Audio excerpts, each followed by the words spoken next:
nessa semana nós iniciamos a estação da semeadura, que fala sobre evangelismo, a pregação da palavra. Muitas vezes, justamente, algumas pessoas não evangelizam porque não sabem. Tem jeito, não sei como é que faz, como é que apresenta. Então nós queremos ajudá-los nesta manhã a usar um método bem básico, bem simples de evangelismo. Né? O diagrama, então, eu vou passar rapidamente aqui para depois poder explicar o outro texto, que é aquele que tem as 4 leis espirituais. O diagrama, basicamente, a primeira página está aí projetada, começa com Deus.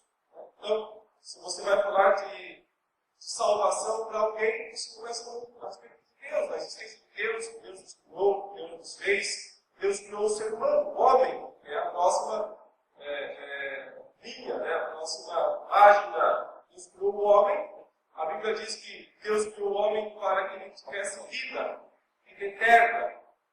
Porém, algo terrível aconteceu com o ser humano, que é a próxima página, né? Fala sobre o pecado.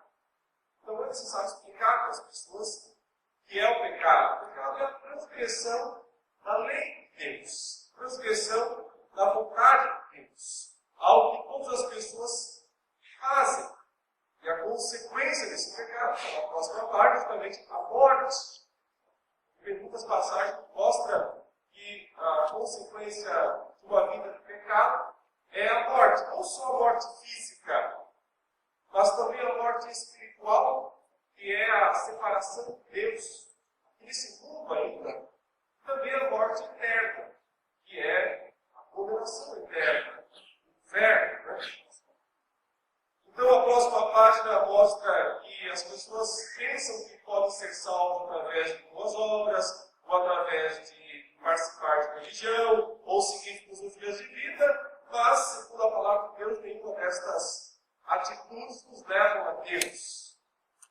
E o pecado corrompe cada uma dessas atitudes. Boas obras são todas manchadas pelo pecado. As religiões não podem salvar. As filosofias estão corrompidas pelo pecado. Nós não temos nenhum mérito. Mas Deus agiu para salvar o ser humano. Então, aí se fala da mensagem da cruz. Né? E observe que a setinha vem do alto a baixo. Né? Não é o homem que vai até Deus, mas Deus que veio até o ser humano, que Jesus Cristo nasceu, viveu, especialmente, né, morreu nos nossos pecados. E assim, a cruz é o caminho para nos levar até o céu. E na cruz, o Senhor Jesus pagou, derramando o seu sangue, ele pagou os nossos pecados, o preço dos nossos pecados. Esse é o sentido de João 3,16. Deus amou ao mundo de tal maneira, deu o seu único filho, para que todo mundo que nele crê não pereça, mas tenha a vida eterna. Ao invés de receber a consequência dos seus pecados, você, como eu, podemos receber a vida. Ao invés da morte, recebermos a vida eterna de Jesus Cristo. Você encerra isso fazendo uma oração para uma pessoa, ajudando-a a conhecer ou a entregar o seu coração, a sua vida, a receber Jesus Cristo como Senhor, como Salvador. Então, esse material bem simples pode ser muito útil na educação de crianças e adultos, como hoje é o dia aqui das crianças. Então, quero nessa aula especial, você pode usar esse material com as crianças na sua vida. Estão próximos de você de alguma maneira, você pode utilizar esse material para evangelizá-los. Agora eu quero falar um pouquinho sobre o outro texto que vocês devem ter recebido juntos, aí, junto com o diagrama, que é justamente esse plano de salvação mais elaborado, mais textos bíblicos, né? E responde essa pergunta: o que devo fazer para ser salvo? Essa pergunta foi feita por aquele carcereiro, lá em Atos, capítulo 16, versículo 30. Pode abrir aí a palavra de Deus nesse texto, Atos 16, versículo 30.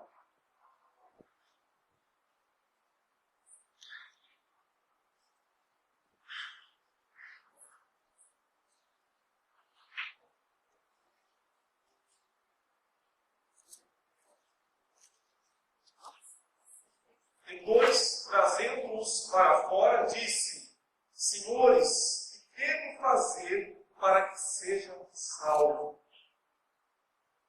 Esse homem, esse carcereiro que havia aprisionado Paulo e Silas, e havia inclusive batido neles, com açoitado os dois da prisão, Filipos, depois de um acontecimento tão grande lá em que o terremoto abriu as portas, as grades das prisões, ele vendo que nenhum dos presos havia fugido, se aproximou de Paulo e Silas e fez a mais importante pergunta que alguém pode fazer na vida: o que devo fazer para ser salvo? As pessoas fazem outras perguntas quando vão à igreja, ou quando estão procurando Deus, elas perguntam: o que eu posso fazer para ficar rico?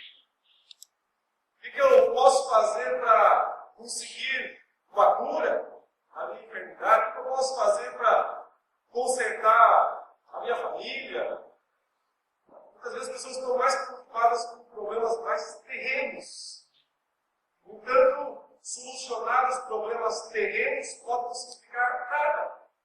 Porque uma pessoa pode ganhar o mundo inteiro por Jesus Cristo, perder a sua alma, e aí não terá valido absolutamente nada. A pergunta mais importante que alguém deve fazer é essa: o que devo fazer para ser salvo? E a igreja precisa ter isso como maior meta. A maior meta que a igreja pode ter aqui nesse mundo é levar as pessoas ao conhecimento da salvação. Como elas podem ser salvas. Se serão ou não, isso é assunto de Deus. Se serão salvas ou não, isso é assunto de Deus. Não é nosso, não somos nós que convertemos ninguém. Nós podemos orar pelas pessoas, anunciar o Evangelho com toda a disposição nossa para as pessoas, mas se elas serão ou não serão salvas, isso só Deus dirá, em última instância, e também de acordo com a própria resposta que cada pessoa dá ao Evangelho. A maior pergunta, mais importante de todas é essa. Né?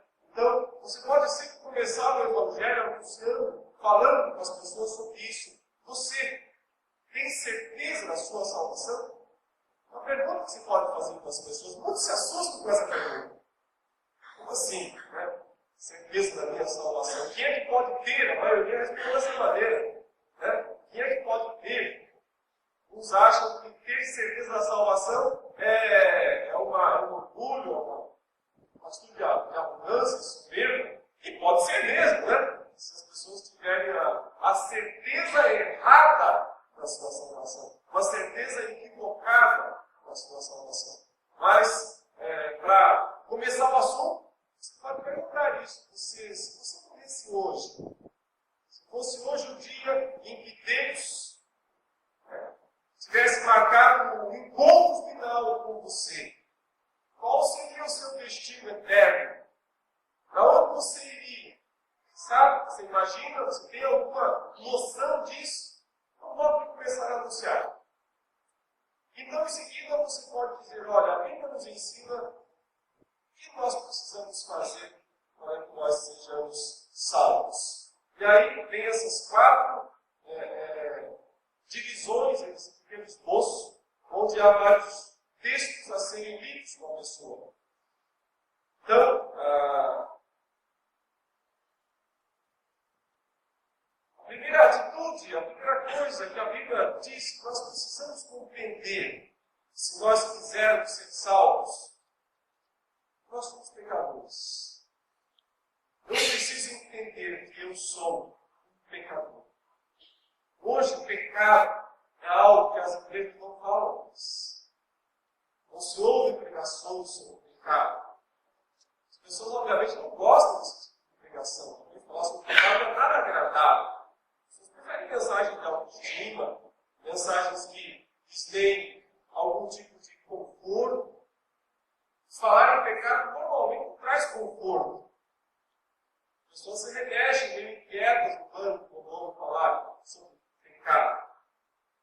Mas não há salvação sem entender o estado de perdição.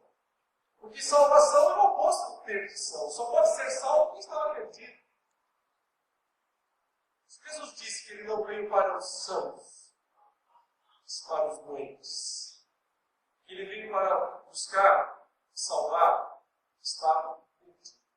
Só quando uma pessoa entende quando está perdida diante de Deus, ela pode, então, ela está pré-habilitada a ser salva. Quer dizer que será salva, dentro dos próximos pontos.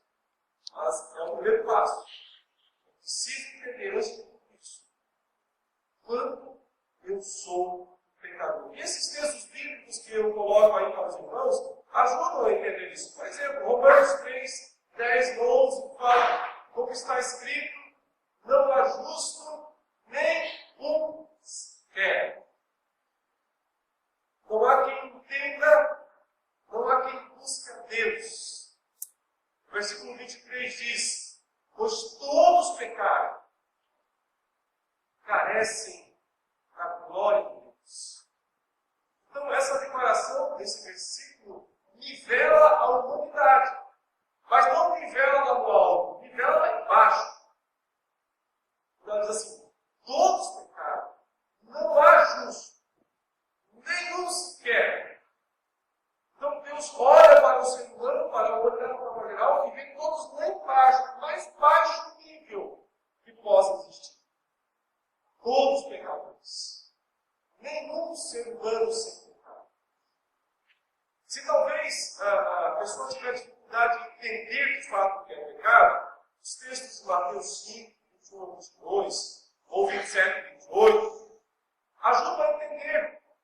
Explicam a lei. Jesus Cristo está explicando os 10 mandamentos. Nos versos 21 e 22 do Mateus 5, ele explica o sexto mandamento, o mandamento que diz, não matarás. No entanto, ele diz que matar, quebrar o sexto mandamento tão somente sentir ira por alguém. Eu, porém, vos digo, todo aquele que sem motivo se irar contra o seu irmão estará sujeito ao julgamento do tribunal. Quem proferir um insulto ao seu irmão estará sujeito ao julgamento. E quem lhe chamar tolo estará sujeito ao fogo do inferno, ao inferno de fogo. Então, quebrar a lei não é apenas quebrar o sexto mandamento, não é apenas pegar uma arma e disparar contra alguém. É alimentar sentimentos destrutivos contra a outra pessoa. Aí já começou a quebra do sexto mandamento. Do mesmo modo, quando Jesus explicou o sétimo mandamento, nos versículos 27 e 28 do 5 de Mateus, ele disse, visto que foi dito, não adulterarás. Ao sétimo, eu, porém, lhes digo, todo aquele que olhar para uma mulher com intenção impura, no coração, já adulterou com ela. Diz, não é só consumar o relacionamento extraconjugal que configura o adultério, ele diz olhar. Olhar com intenção impura. Isso já é a quebra do sétimo mandamento. É por isso que não há justo nenhum sequer. É por isso que todos pecaram e carecem da glória de Deus. E negar, disfarçar o pecado, como diz 1 João 1, 8 e 9, é por isso. O melhor que alguém pode fazer é reconhecer seus pecados. Reconhecer é pecador. Quando se nega a doença, não se trata.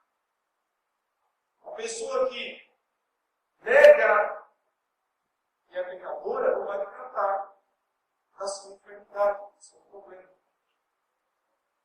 E eu entendo que, nos dias de hoje, parece haver poucas conversões verdadeiras a Cristo, porque a pregação sobre o pecado é quase que zero. Então as pessoas querem a Cristo, elas querem Jesus, mas como algo que vem somar a vida delas. Mas Jesus Cristo não vem para ser algo mais na nossa vida. Porque nós estamos totalmente inutilizados pensados para Ele por natureza.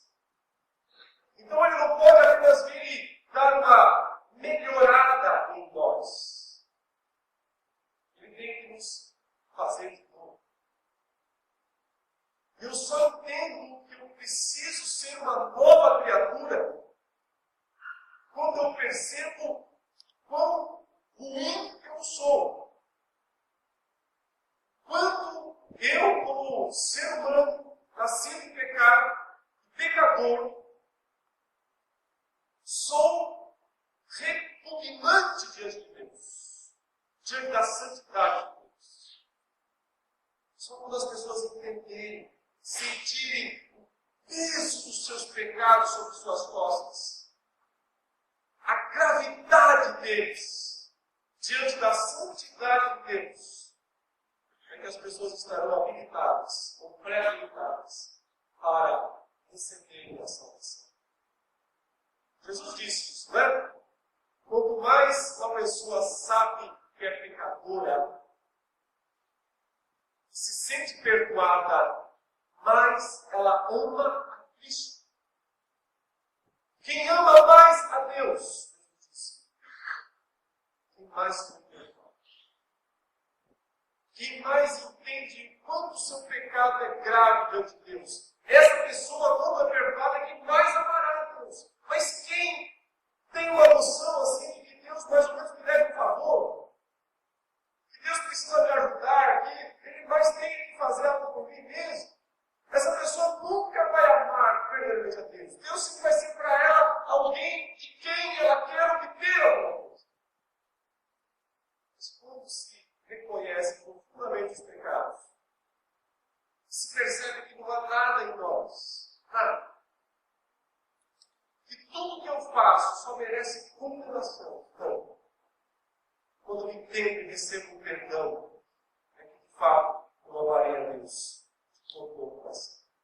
Mas além de entender que eu sou um pecador, né, você tem que conduzir a pessoa a entender isso, com a leitura desses textos, a pessoa precisa entender também a consequência do seu pecado. Quer dizer, sou um pecador, tudo bem? Não, sou um pecador, tudo ruim. Sou um pecador e daí? Não, sou um pecador e ai de mim. O que vai acontecer comigo por causa dos meus pecados? Então, várias passagens bíblicas mostram que o pecado gera morte. O pecado traz, inevitavelmente, condenação. Porque Deus, na sua justiça, não pode deixar impune o culpado. Deus justo não pode deixar impune. A visão que muitos têm de Deus, de um paizão celeste que fecha os olhos para as escrituras dos seus filhos, visão falsa, equivocada. Deus Criador é o Deus justo. Ele estabeleceu uma lei. Se ela não for cumprida, as consequências virão. A primeira das consequências é a separação espiritual de Deus. Isaías 59:2 descreve o estado de separação de Deus. Quer dizer, não adianta orar, fala. Não adianta clamar, não adianta falar com Deus. Não fecha os ouvidos, não vai ouvir. Nós estamos separados dele por causa dos nossos pecados. Não temos acesso. Vivemos como inimigos de Deus por causa dos nossos pecados. A primeira condenação é a separação espiritual. A segunda condenação é a morte física. O salário do pecado é a morte, diz Romanos 6:23. O salário do pecado é a morte. Você recebe aquilo que você merece. Você trabalha o mês inteiro, você ganha o seu salário. Ok? Você peca a vida inteira com esse salário. É a morte. Só recompensa, como condição, para ser mais claro. Consequência de viver o pecado, morrer. Mas não é morrer e acabar tudo, e não ter mais consciência e simplesmente desaparecer. É morrer, como diz Mateus 18:9, enfrentar o inferno. Jesus foi a pessoa que mais falou a respeito do inferno. Você procura na Bíblia quem foi a pessoa que mais mencionou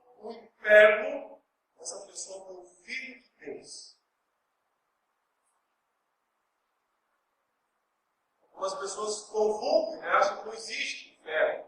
Acham que um Deus de amor, de bondade, de misericórdia não mandaria ninguém para o inferno. Mas aquele que veio para morrer pelos pecados, aquele que se entregou por amor pelos pecados, foi quem mais mencionou a realidade do horror. Leia comigo esse texto de Mateus 18, 8, 9, porque ele mostra a seriedade com a qual Cristo tratou do assunto do inferno. Mateus, capítulo 18.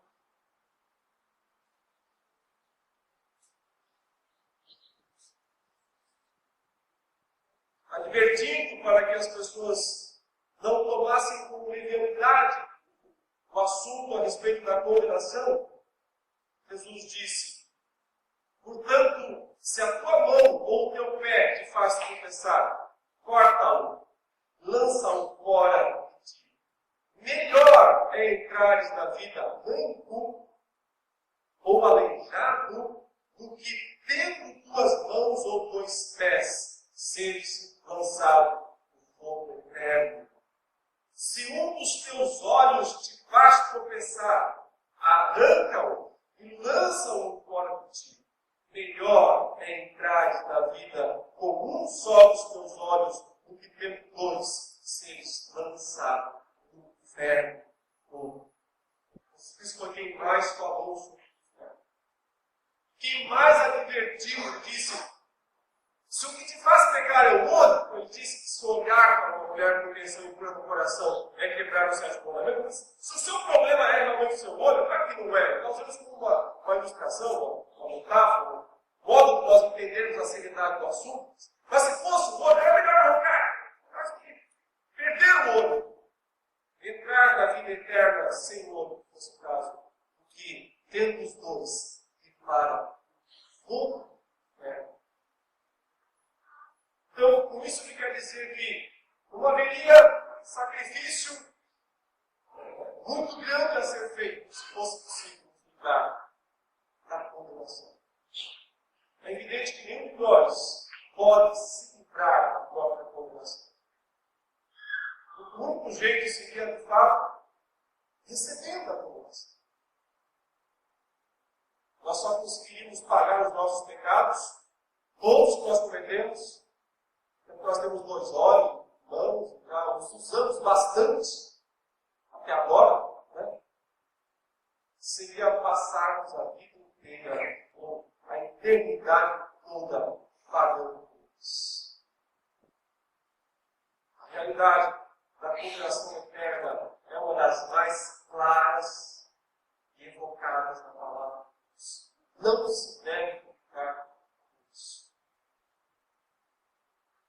Quem entendeu muito bem que é pecador, quem entendeu muito bem que vai acontecer com o pecador, que é a condenação, está preparado para entender o que Deus fez para salvar o pecador.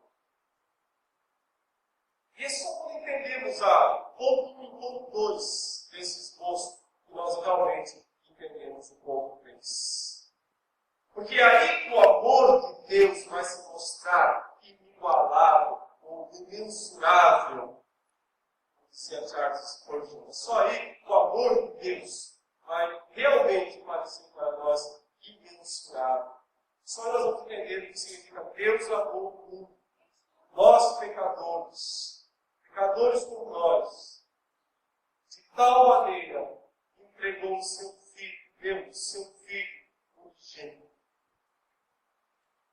Só que nós entendemos quão pecadores somos, é que a oferta de Cristo na cruz se torna tão poderosa, tão extraordinária. Leamos essas duas passagens de 1 Pedro, capítulo 3, que elas descrevem exatamente o que foi que Jesus fez na cruz. Sem compreender o que Jesus Cristo fez na cruz do Calvário, dificilmente as pessoas serão salvas. Há poucos convertidos verdadeiros hoje em dia, se convertendo hoje em dia, poucos têm entendido de fato o que Cristo fez na cruz. cruz. Ele não foi um mártir. Ele não morreu para dar um exemplo. Ele não morreu por uma causa. Ele morreu por causa de uma dívida. Para pagar uma dívida. A dívida do seu povo. A dívida de todo aquele que morreu para pagar essa dívida. Veja primeiro o 1 Pedro 2, 24. Diz, carregando ele mesmo em seu corpo, sobre o madeiro, os nossos pecados, para que nós, mortos para os pecados, vivamos para a justiça. Com suas chagas, fostes sarados. Está mencionando aqui Isaías 53, aquela antiga profecia que falava do sofrimento, predizia o sofrimento do Messias.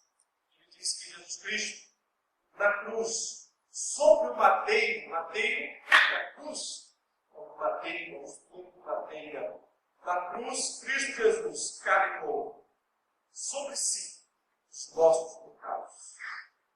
Carregou a nossa dívida. Nós devíamos carregar aquela cruz. Nós devíamos ser crucificados por causa dos nossos pecados. Essa era a punição justa dos nossos pecados. Mas Ele tomou sobre si as nossas dores. Ele carregou sobre si as nossas iniquidades. As feridas dele, as chagas dele, os machucados infligidos a ele, nos curam, nos saram os nossos pecados. Veja o capítulo 3, versículo 18, fala em substituição. Alguém morrendo em lugar de alguém. Substituição. Pois também Cristo morreu uma única vez pelos pecados, o justo pelos injustos, para conduzir-vos a Deus. Jesus Cristo é justo. Nós somos os injustos. Quem devia morrer? Nós. Quem devia receber a ira de Deus sobre si? Nós. Ele. Mas quem morreu? Quem recebeu? Isso. Jesus Cristo. Justo morreu no lugar dos injustos. Uma pessoa não pode ser salva sem que ela entenda isso. Sem que ela entenda que ela devia pagar os seus pecados perante um Deus justo, perante um Deus santo. Mas Jesus Cristo se ofereceu para fazer isso no lugar dela. Substituição é a palavra. Ele se substituiu. Recebeu o salário que eu devia receber. Na cruz, Jesus Cristo experimentou a morte nos 3 sentidos condenatórios. O sentido de estar separado de Deus por causa dos seus pecados, o sentido de morte espiritual, ele experimentou isso. Experimentou o momento mais terrível em que ele, inclusive, diz: Deus meu, por que me desamparaste? Por que me abandonaste? Citando o Salmo 22, que é essa expressão, Deus meu, por que me desamparaste? O Salmo 22 mostra o sofrimento do Messias. Diz que ele se tornaria um verme e não um homem. Eu sou um verme e não um homem. Nós podemos então, meus queridos, entender que quando Cristo carregou sobre si toda a culpa dos pecados do seu povo, ele se tornou algo verme, algo desprezível, algo extremamente desprezível. Se tornou mais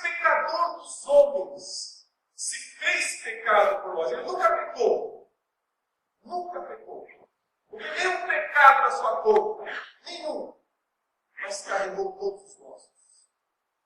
Por isso se tornou algo desprezível diante do Senhor. Ele fez isso com amor. Ele experimentou a morte espiritual.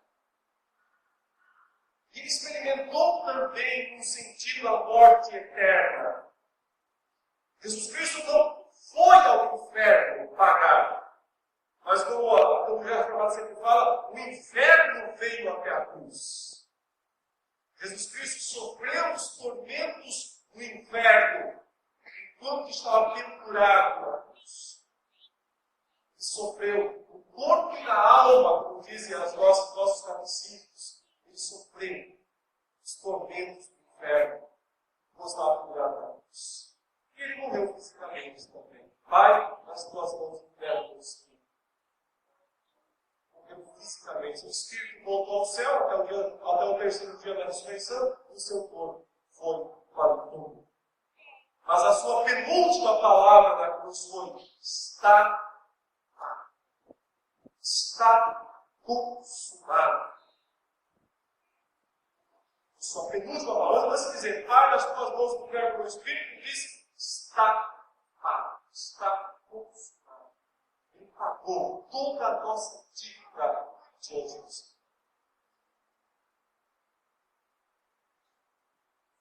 O carcereiro perguntou para o apóstolo Paulo: Senhores, o Silas também, o que devo fazer para ser salvo? A resposta de Paulo foi a mais simples de todas. Disse: creia no Senhor Jesus e será salvo. O que Deus espera do homem, após ele compreender todo esse plano da salvação, após ele compreender a gravidade do seu pecado, após ele entender a consequência do seu pecado, após ele entender o que foi que Deus fez para pagar a dívida, a conta do seu pecado, receber a salvação de graça, sem custo, sem pagamento. Tudo que foi preciso pagar para nos salvar, nós recebemos de graça algo que nunca poderíamos pagar. Por isso que a salvação é pela fé. Por isso que a resposta de Paulo foi: crê no Senhor Jesus e será salvo e a tua casa. Isso João 3,16 diz: para que todo aquele que nele crê não morra, não pereça, mas tenha a vida eterna. O que alguém precisa fazer para ser salvo? Arrepender-se dos seus pecados. Crer em Jesus Cristo. João 12. Crer é sinônimo de receber. Mas a todos quantos receberam, deu-lhes o poder de serem feitos filhos de Deus. A saber, aos que creem no seu nome. Receber a Cristo como Senhor, como Salvador. Isso é fé. Isso é crer. João 12. Quem recebe se torna filhos. Assim, meus irmãos, de forma bastante simples, compacta, você pode decorar esses versículos, esses textos são fáceis. Acho que todo cristão deveria saber pelo menos esses textos de cor, né? Ou pelo menos uns 2 de cada uma dessas 4 visões de cor, para em qualquer lugar, em qualquer momento, poder comunicar o Evangelho com a pessoa. Você recebeu, portanto, aí a sua colinha, você pode usar como cola, como pano, mas decorar essas passagens, decorar esses textos, para eles estarem na ponta da sua língua, para em qualquer situação, em qualquer momento, você conseguir mostrar para as pessoas que elas são pecadoras, elas são a consequência dos pecados delas, o que Cristo fez para salvar os pecadores. Qual é a nossa reação a isso? Nossa atitude é crer, tomar uma decisão de fé, receber o Senhor salvo. Deus use a todos nós, nas mais diversas oportunidades que Ele nos der, para que ninguém se aproxime de nós, trazido por Deus, vá embora sem o inimigo. senão também Deus vai cobrar Deus. Vai cobrar. Sim. Daqueles que mudaram ao nosso povo, nós anunciamos. Mas não espere as pessoas virem lá para elas. Deus diz que nós vamos ir por todo mundo. Pregar o Evangelho. Tudo o tempo. Se a igreja precisa trabalho, entender isso. Isso é uma questão de entender, de fundo do coração. Se a igreja precisa trabalho, entender isso. Cada um de nós, cada um, tem essa missão de anunciar esse Evangelho para quem puder. Nós vamos ver o fruto. Nós vamos ter um crescimento extraordinário.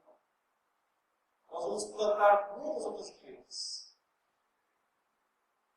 Porque aqui não vai caber muita gente mesmo. Nós queremos ver Deus cristão. A mais simples das tarefas do Deus não é difícil, não é complicado, é fácil. Treine em casa, treine na frente do espelho. Evangelize a esposa, evangelize o esposo. Treina com as crianças. Vai treinando. Depois fica automático. É muito fácil para vocês. Vamos orar? Te agradecemos, Senhor, nosso Deus e nosso Pai, pelo privilégio que nós temos de compartilhar a Tua palavra com o mundo perdido. Perdoe-nos por muitas vezes nós não temos cumprido a nossa missão. Tenha misericórdia da nossa vida. Perdoe-nos, fortaleça-nos, para que sejamos corajosos no anúncio da Tua palavra. Crendo, confiando que a Ti pertence todo o poder, só Tu podes, de fato, converter os corações. Mas use-nos como instrumentos da Tua graça, da Tua misericórdia, ou mesmo, se for esse o caso, da Tua justiça. Nós oramos em nome de Jesus.